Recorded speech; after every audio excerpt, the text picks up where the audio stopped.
Hello friend, गोटे new video को phone नहीं आसीगली। बहुत बहुत स्वागत मिनी ब्लॉग को। तो आज ब्लॉग कौन हम पूजा पाठ चले जो कम चले जोटा कि किचन सफा सबुठार स्टार्टिंग हुए किचन रु ही, कारण किचन बहुत सारा सामान थाए। एमती लगे ना वर्ष वर्ष मतलब कम एक साथ गोटे सहित ही करिया पड़े।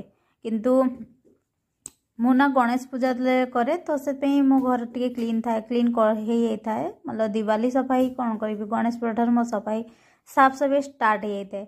खाली हल्का फुल्का थाए जोटा कि रेगुलर काम। एटा कह गले मासर माने गोटे सप्ताह 2 दिन छाड़ी मुझे काम करे। किंतु दिवाली सफाई तो कहबिनी रेगुलर काम।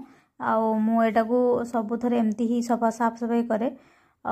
दिवाली सफाई भी ता सहित जाऊँगी, कारण आसीगला दिवाली तो फटाफट फटाफट किचन टे साफ सफाई करदे।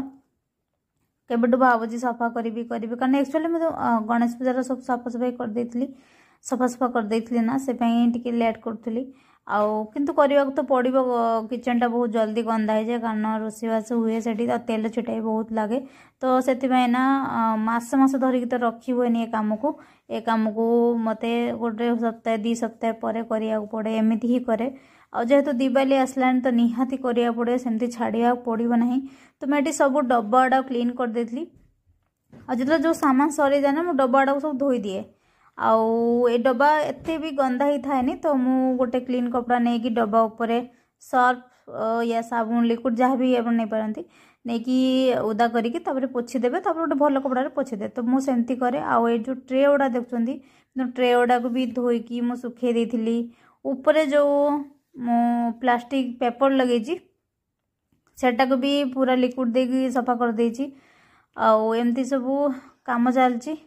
काम देखिले वीडियो बनैया को हेले 3-4 घंटा लगी जाऊँगी। वीडियो एडिट करिया भी सेमती कम टाइम लगे, देखा गोटे मिनट लगे। से भाव में कष्ट तो मेहनत तो बहुत थाए, सब एथर कष्ट थाए।